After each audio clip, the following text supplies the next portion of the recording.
वंदे मातरम दोस्तों, बाक्षी के समृद्ध भारत विजन के अंतर्गत मैं वरुण कुमार आपका हार्दिक अभिनंदन करता हूं। दोस्तों, कल हमने एक वीडियो बनाई थी जो वायरल फीवर पे और स्टमक इन्फेक्शंस के ऊपर थी। कल कुछ ऐसा था जैसे हमने बताया था कि जब हम खुद वायरल फीवर से अगर सफ़र कर रहे हैं तो वो चीज़ें अगर हम बताते हैं तो ज़्यादा अच्छे तरीके से हम उनको बता पाएंगे, क्योंकि हम खुद उससे सफ़र कर रहे हैं। आज क्योंकि हम उससे रिकवर हो पाए हैं, बहुत खुशी है मुझे आपको बताते हुए कि वायरल फीवर से मात्र 2 दिन के अंदर अंदर हम वापस आने में कामयाब हुए।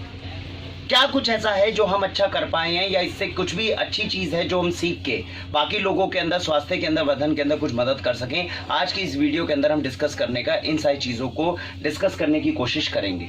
तो मैं आपको बताना चाहूँगा, बेसिकली एक केस स्टडी के रूप में आज के केस को हम लेते हैं, जिसके अंदर मैं बताना चाहूँगा कि वायरल फीवर बेसिकली किस तरह हुआ था और उसको ठीक करने के अंदर किस किस प्रकार से क्या क्या थिंकिंग लगाई गई और कैसे इतनी जल्दी जो है वो ठीक होकर हम वापस आ पाए। अब देखेंगे 7 तारीख, आज 9 तारीख है और 7 तारीख की रात को शाम को शिवरिंग होनी शुरू हुई। शिवरिंग होने में इतनी खतरनाक शिवरिंग जिसके अंदर आप समझ सकते हैं 32 साल का एक अच्छा खासा इंसान जो पूरी अच्छे से हेल्थ अपनी मेंटेन कर रहा है, जिसको किसी प्रकार का कोई रोग नहीं है, कोई प्रॉब्लम नहीं है, अगर उसके दांत कड़कड़ाने लग जाएं और इतनी ठंड के अंदर वो मात्र 2 घंटे के अंदर पहुंच जाए तो सोच सकते हैं वो वायरल फीवर का अटैक कितना जबरदस्त होगा। मात्र 2 घंटे के अंदर अंदर फीवर जो है वो 104 डिग्री को टच करता है और 104 डिग्री के टेम्परेचर के अंदर, क्योंकि वायरल फीवर मुझे खुद को हुआ था तो मैं आपको केस बता दूं, मुझे स्टोर बढ़ाना पड़ा और मुझे अपने घर जाके वहां पे रेस्ट करना पड़ा और पूरी रात मैंने कोई मेडिसिन नहीं ली, क्योंकि मैं इस केस को अच्छे से समझना चाहता था कि क्या हम बिना मेडिसिन के भी वायरल फीवर को अच्छे से ठीक कर सकते हैं या नहीं। इस साइंस को मुझे समझना था, इसलिए मैंने उस टाइम पे मेडिसिन नहीं ली। तो पूरी रात जो था 104-103 डिग्री के टेम्परेचर के अंदर मैं जूझता रहा। मुझे किसी प्रकार की कोई प्रॉब्लम नहीं थी, क्योंकि ऐसे टाइम के अंदर यूजुअली आप जो है आपको होश कम रहता है। पूरी रात जो था मैं बिल्कुल एक तरह से बेहोशी की हालत में था, जिसके अंदर मैं कंबल में रजाई के अंदर था। सुबह जब मैं उठा तो मेरी हालत थोड़ी बेटर थी। आप सोचिए, रात को 104 डिग्री के टेम्परेचर में किसी को कंबल के अंदर अगर लिटा दिया जाए तो सुबह उसकी हालत थोड़ी सी बेटर क्यों हुई?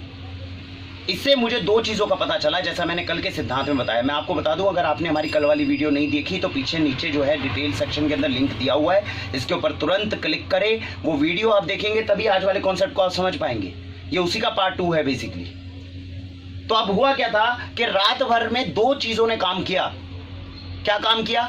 मेरी बॉडी जो थी वो अंदर जो वायरस गया था उससे लड़ने के लिए अपने टेम्परेचर को, तापमान को ऊपर बढ़ा रही थी। तो 103 डिग्री तक, 104 डिग्री तक लेकर जाती है। 103 डिग्री, 104 डिग्री जो है वो किसी भी वायरस, किसी भी बैक्टीरिया को किल करने के लिए पर्याप्त रहता है 102 डिग्री के ऊपर। तो पूरी रात मेरी बॉडी उससे फाइट करने की कोशिश कर रही थी। जब टेम्परेचर बहुत ज्यादा बढ़ रहा था 103, 104 के बाद में, तो बॉडी में ऑटोमेटिक पसीना आ रहा था, पसीना उसको कूल डाउन कर रहा था। अब नॉर्मल अगर मैं कंबल के अंदर नहीं होता तो ये पसीने आने की चांसेस बहुत कम होते, लेकिन क्योंकि मैं कंबल में था तो बहुत बार बार बॉडी अपना टेम्परेचर राइज कर रही थी, पसीना आने से वो कम हो रहा था। पूरी रात के अंदर अपने आप रिलीफ एक्शन शुरू हो गया था। अगर कोई भी इंसान बाहर का सोचे तो ये सोचेगा इसने तो दवाई नहीं ली है, लेकिन बॉडी ने अपना काम अपना करना शुरू कर दिया था। जैसा हमने कल की वीडियो में बताया, body is the first doctor that will come into play जैसे ही आप बीमार पड़ेंगे। तो पहली रात के अंदर 104 डिग्री के अंदर टेम्परेचर शुरू हो गया।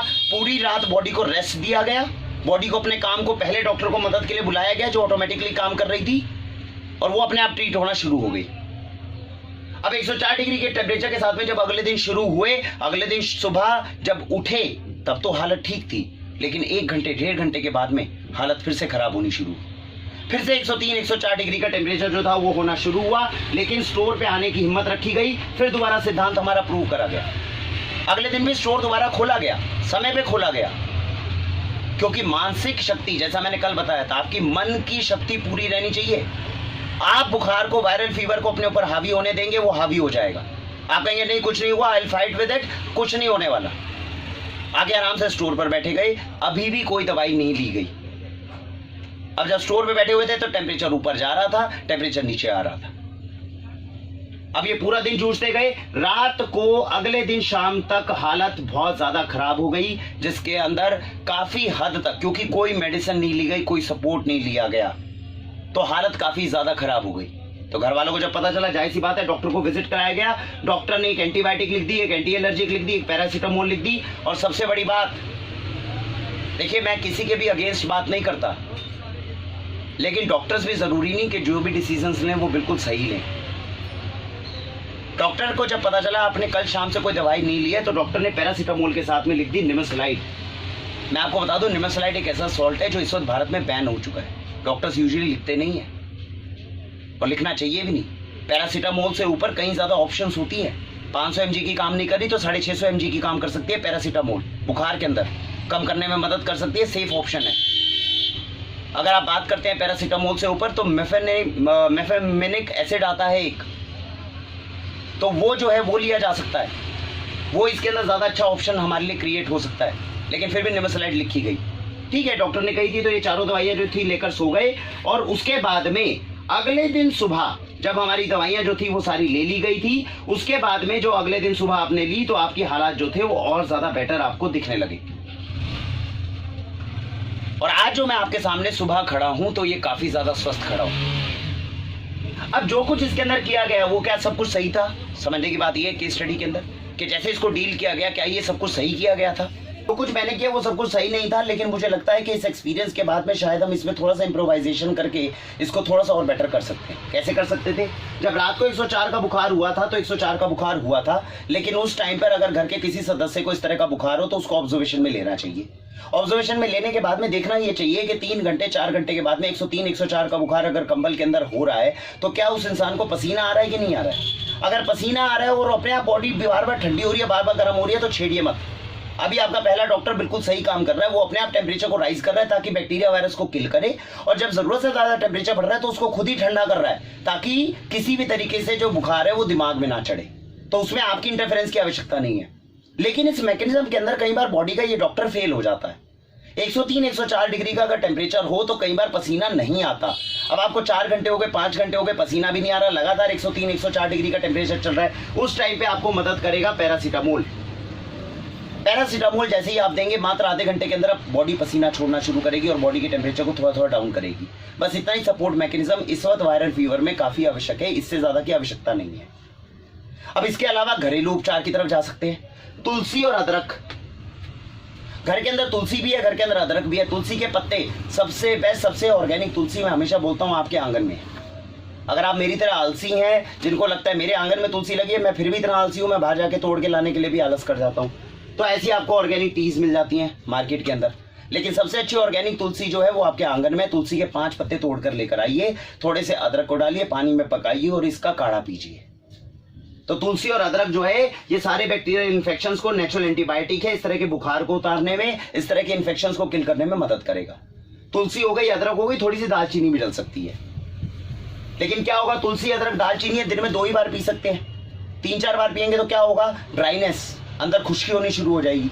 इसीलिए इसके लिए कॉम्बिनेशन में शहद बताया गया है। अगर 1 चम्मच शहद के अंदर आप थोड़ी सी सूखी अदरक डाल दोगे, सौंठ डाल दोगे, आप थोड़ी सी दालचीनी डाल दोगे, वो शहद खा लोगे तो वो भी अच्छा काम करेगा।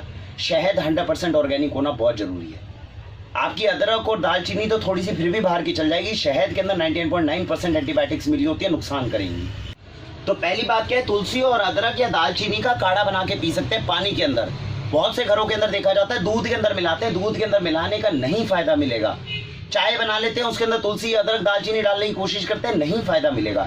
पानी के अंदर पका के पीजिए, आपके बुखार के अंदर, आपको वायरल फीवर के अंदर बहुत जल्दी आराम देगा। दूसरी बात, शहद के अंदर ड्राई जिंजर और सिनेमन के साथ में ले लीजिए, ये बढ़िया है। तीसरी बात, गिलोय, बॉडी के अंदर पेन है, बुखार की वजह से शरीर टूट रहा है, गिलोय नेचुरल एंटीबायोटिक है, बुखार को भी कम करता है और पेन किलर भी है। तो गिलोय जूस आपका तैयार हो जाएगा। गिलोय अगर बाहर से मिल जाएगा तो नॉर्मल जंगली पौधा है, वहां से लेकर आएंगे, पानी के अंदर पकाएंगे, इसको पका कर लिया जा सकता है। साथ में तुलसी और अदरक के साथ भी पका के एक ही काढ़े के अंदर भी ले सकते हैं। अगर नहीं मिल रहा तो गिलोय का जूस है, गिलोय की चाय है, आपको ऑर्गेनिक सोर्स में मिलेगी, वहां से ले सकते हैं। तो गिलोय ऐसे बुखार में एकदम मदद करेगा। खाने में क्या खाएं, जितना लाइट खाना हो सके उतना खाएं। जबरदस्ती बिल्कुल मत करें बॉडी के साथ, बॉडी को पता है उसको कितना खाना है। कई बार हम जबरदस्ती 1 फुल्का खा लो, 2 फुल्का खा लो, कोई जबरदस्ती करने की आवश्यकता नहीं है। थोड़ी भूख लगे दलिया खाइए। अगर दाल खानी हो, कोई भी रोग शरीर में जा रहा है, मूंग की दाल या मसूर की दाल, सबसे 2 लाइट दाल होती हैं, और दलिया, ये सबसे बेस्ट डाइट होती है किसी भी बीमारी के अंदर खिलाने के लायक। तो कोशिश करिए ज़्यादा ये चीज़ खाएं। और 2 दिन के अंदर खांसी से भी, वायरल फीवर से भी, जुकाम से भी मैं जल्दी से रिकवर होकर अपने स्टोर में वापस आ पाया with the minimum use of medicine. ये आपको सबसे पहला मेरे ख्याल से उदाहरण मिलेगा जिसके अंदर केवल 1 डोज, वो भी फैमिली के जबरदस्ती कहने से। आप जानते हैं 1 डोज के अंदर कोई इतनी जबरदस्त काम नहीं होना था। आपका सेवियर एक पैरासीटामोल ही है केवल वायरल फीवर के अंदर, बाकी और सारी चीजों की आवश्यकता नहीं है। बहुत ज्यादा छींकें लग रही हो, बहुत ज्यादा कोई दिक्कत हो रही हो तो एंटी एलर्जिक ले सकते हैं जो डॉक्टर लिख कर देता है आपको। अदरवाइज बाकी सारी मेडिसिन की इतनी ज्यादा आवश्यकता नहीं होती। 2 दिन 3 दिन के अंदर आपने खुद ही रिकवर होकर आ जाना है। तो वायरल फीवर में आप पैनिक ना करें। मेरे हिसाब से जो चीजें मैंने बताई हैं इसके साथ में अगर हम चलते हैं बड़ी आसानी से हम इसके अंदर से बाहर आ सकते हैं। आप सभी अपने जीवन में जैविक पद्धति अपनाएं, अच्छा स्वास्थ्य पाएं। Go organic, go healthy with Vakshi. वंदे मातरम।